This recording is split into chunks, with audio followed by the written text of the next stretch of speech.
Hi hello everyone, welcome to Disha TV. Yes, మనం ఎప్పుడు చూసినా సోషల్ మీడియాలో మనకు ఒక పర్సన్ కనిపిస్తూనే ఉంటాడు, ఎంటర్టైన్ చేస్తూనే ఉంటారు. సో ఆయనే మౌలి.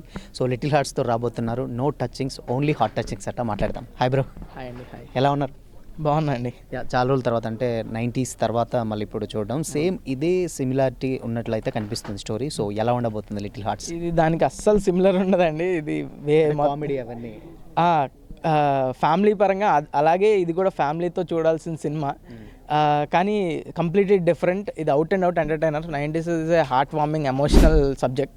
ఇది అవుట్ అండ్ అవుట్ వచ్చి నవ్వుకునే సినిమా. ఖచ్చితంగా అందరూ వచ్చి థియేటర్లో చూడాలి సినిమా. ఓకే. సో బేసిక్గా ఏంటంటే ఇంటర్మీడియట్ తర్వాత చాలామందికి లైఫ్ చేంజెస్, అంటే ఆ జనరేషన్ ఒకటి చేంజ్ అవుతూ ఉంటుంది. బట్ ఆ పర్టికులర్ క్యారెక్టర్ ఏంటి అసలు? ఈ ఐడియా ఎవరికి వచ్చింది అసలు? ఇది డైరెక్టర్దే అండి. డైరెక్టర్ మార్తాండ్ స్క్రిప్ట్ అంతా. So his idea only. Intermediate తర్వాత జరిగే లవ్ స్టోరీ ఇది. ఇంటర్మీడియట్లో కాదు యాక్చువల్లీ, ఇంటర్మీడియట్ తర్వాత జరిగే లవ్ స్టోరీ. ఓకే. అంటే ఫస్ట్ చూస్తే 90s, ఇప్పుడు అంటే 10th క్లాస్, ఇంటర్మీడియట్, దాని తర్వాత కూడా కంటిన్యూటీ ఏదో ఉందంటున్నారు. సో అసలు ఏంటి ఆ స్టోరీ? బీటెక్ నెక్స్ట్ బీటెకే. ఓకే. ఎలా ఉండబోతుంది ఆ స్టోరీ? ఎలా ఉండబోతుంది? ఆ స్టోరీ ఊరికే చెప్పండి. ఆ స్టోరీ ఏం లేదు, ఊరికే అండి.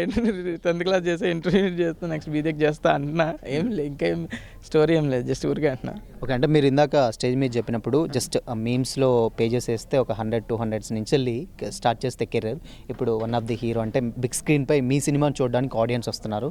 సో ఎలా అనిపిస్తుంది ఈ జర్నీ? రాలేదండి, వస్తే బాగుంటుంది. అంటే వచ్చింది ఆల్మోస్ట్, అంటే మేము వచ్చాం, దాని తర్వాత వాళ్ళు కూడా వస్తారు. వాళ్ళు కూడా వస్తారని ఆశిస్తున్నా.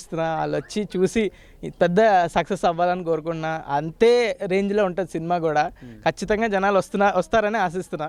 అంటే బన్నీవాస్ గారు అండ్ వంశీనందిపాటి గారు ఇంత పెద్ద ప్రొడ్యూసర్స్ కూడా రిలీజ్ చేస్తున్నారు. సో వాళ్ళని డెఫినెట్గా ఎంటర్టైన్ చేసిందంటే సాలిడ్ కంటెంట్ ఉన్నట్లయితే అర్థమవుతుంది. వాళ్ళ నుంచి వచ్చినటువంటి ఫీడ్బ్యాక్ ఏంటి? చెప్పినట్టు బన్నీవాస్ గారు సినిమా చూసినంటే వాళ్ళే ఫస్ట్ చూశారు. బన్నీవాస్ గారు, వంశీనందిపాటి గారు వాళ్ళు ఫస్ట్ చూసి వాళ్ళు పిలిచి ఆఫీస్కి 2 గంటలు పొగిడారు. ఇలా చేశారు, అలా చేశారు, ఇది బాగా చేశారు, అది బాగా చేశారు అని. ఎంత నచ్చితే కానీ అలా చేయరు. సో వాళ్ళకి అంత నచ్చింది. సో అంత మంచి కాంటెంట్ డెఫినెట్లీ. సో వాళ్ళు తీసుకోవడం, వాళ్ళు రిలీజ్ చేయడం చాలా హ్యాపీగా ఉంది. మీరు అంటే నన్ను చూసుకున్నట్టుంది మౌలి చూస్తే అని చెప్పేసి బన్నీవాస్ గారు అంటున్నారు. సో అంత రిలేటబుల్ క్యారెక్టర్స్ ఏంటి అంటే మీ రియల్ లైఫ్లో ఇలాంటి ఇన్సిడెంట్స్ ఎప్పుడైనా జరిగా? అందరు రియల్ లైఫ్లో, వాళ్ళ ఇంట్లో కానీ కాలేజీలో కానీ జరిగిన ఇన్సిడెంట్సే ఉంటాయి.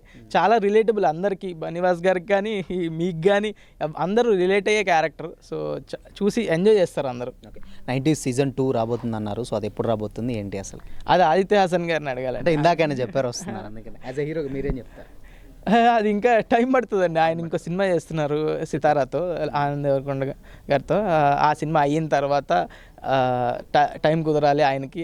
ఆయన చేతిలో ఉందంతా. ఓకే. ఫ్యూచర్ ప్రాజెక్ట్స్ ఏం చేస్తున్నారు ఇప్పుడు మౌలి? ఇదే అండి, దీని తర్వాత ఏదైనా ఇంకేం లేదు. Okay. All the best. Thank you.